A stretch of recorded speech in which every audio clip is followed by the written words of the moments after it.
இசைப்பிரியர்களுக்கு வணக்கம்.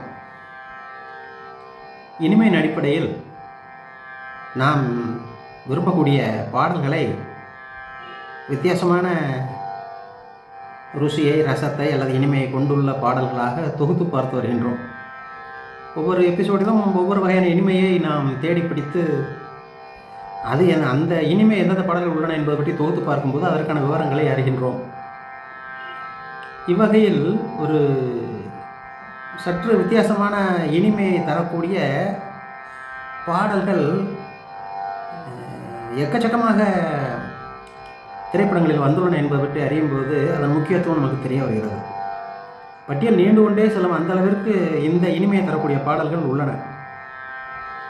இந்த பாடல்களும் ஏற்கனவே நாம் சொல்வது போல இது சோகத்தையும் லேசாக காட்டுகிறது, சுகத்தையும் காட்டுகிறது. ஒரே அடியாக சோகம் என்றோ ஒரே அடியாக சுகம் என்றோ சொல்வதற்கல்ல. அதே மாதிரி 50களிலிருந்து இன்றைய வரையிலும் எல்லா இசையமைப்பாளர்களையும் ஆட்கொண்டுள்ளது. எல்லா இசையமைப்பாளர்களும் இந்த இனிமையை காட்டியுள்ளார்கள். நமக்கு தெரிந்த அளவில் உள்ள கிடைத்த இதே இனிமையை தாங்கியுள்ள பாடல்களை பற்றி தொகுத்து பார்ப்போம். ஏற்கனவே நாம் பார்ப்பது போல முதலில் பாடல்களின் இனிமையை முதலில் அறிவோம், பின்னர் அது பற்றிய விவரங்களை சேகரிப்போம். ஆகவே இன்று ஒரு குறிப்பிட்ட வகையான இனிமை தரக்கூடிய பாடல்களை நமது கீபோர்டில் இசைத்து பார்ப்போம். அந்த பாடல்கள் தங்களுக்கு பரிச்சயமான பாடல்களாக தான் நிச்சயமாக இருக்கும். புதிதாக வந்த அதிகமாக புலப்படாத பாடல்களை இங்கு நாம் எடுத்துக்கொள்ளவில்லை. ஏனென்றால் சமீபத்தில் வந்த பாடல்கள் திரும்ப திரும்ப கேட்கப்படவில்லை என்பதனால், அவ்வளவு பரிச்சயம் கிடையாது என்பதனால், நன்கு செவியில் பட்டு உறுதிப்படுத்தப்பட்ட பாடல்களை தான் இங்கு பட்டியலுக்காக எடுத்துக்கொள்கின்றோம். ஏனென்றால் முன் இசை, இடை இசை என்பது பற்றியெல்லாம் தெளிவாக தெரிந்திராமல் பாடலை இசைக்க முடியாது, அல்லது தவறாக போய்விடும். அதற்கு காரணம் சொல்வதற்கு வாய்ப்பு வரக்கூடாது. ஆகவே இன்று நாம் எதிர்பார்க்கக்கூடிய இனிமையை தாங்கியுள்ள ஒரு சில பாடல்களை முதலில் இசைத்து பார்ப்போம். அந்த இசையின் போக்கு என்ன என்பது பற்றி தாங்கள் கேட்ட பாடல்களை வைத்து தெரிந்திருப்பீர்கள். தெரியாத பட்சத்தில் என்னென்ன பாடல்கள் என்பதை பற்றிய விவரங்களை எப்போதும் போல டிஸ்கிரிப்ஷனில் நாம் கொடுப்போம், அதில் பார்த்து கொள்ளலாம். இதுவும் பழைய காலம் தொட்டு பாடல்கள் வரை வந்துள்ளன. எப்படி இருப்பினும் அந்த இனிமையை நாம் குறிப்போம், அது காட்டக்கூடிய இனிமை என்ன என்பதை பற்றி குறிப்போம், பின்னர் அது பற்றிய விவரங்களை அறிவோம். ஆகவே நாம் தற்பொழுது ஒரு இத்தகைய இன்று நாம் எடுத்துக்கொண்டுள்ள ஒரு தனித்துவமான இனிமையை காட்டக்கூடிய பாடல்களை முதலில் இசைத்து பார்ப்போம்.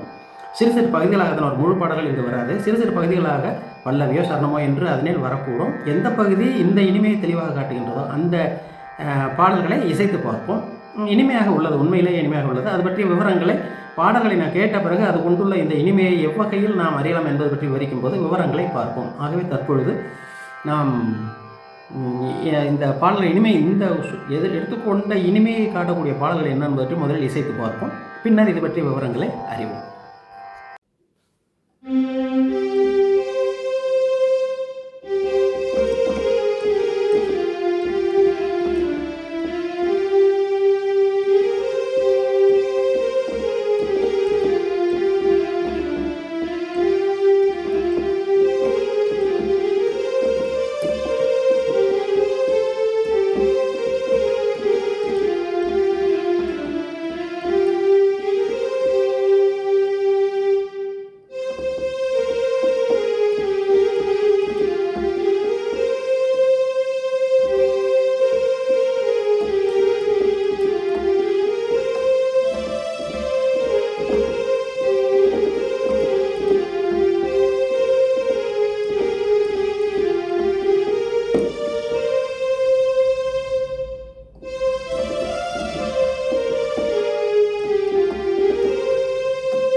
இதுவரை நாம் இசைத்து பார்த்த பாடல்கள் ஏதோ ஒரு ஒத்த இனிமையை காட்டுவதை நாம் அறிகின்றோம்.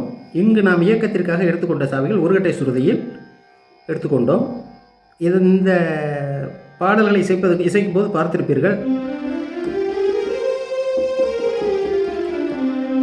இந்த சாவிகள் தான் இந்த அனைத்து பாடல்களுக்கு உபயோகமானது. சரிகம பதனிச சனிதப மகரிச சட்ஜம், சதுசுரி ரிஷபம், அந்தரகாந்தாரம், சுத்த மத்தியமம், பஞ்சமம், சுத்த தெய்வதம், கைசிகி நிஷாதம், மேல் ஷட்ஜம்.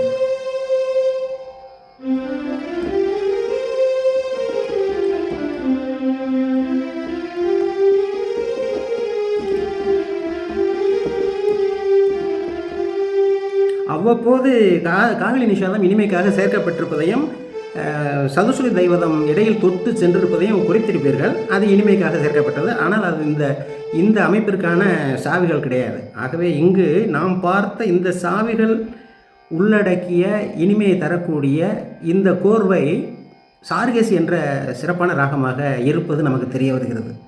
இந்த சார்கேசியோட ஆரோகணம்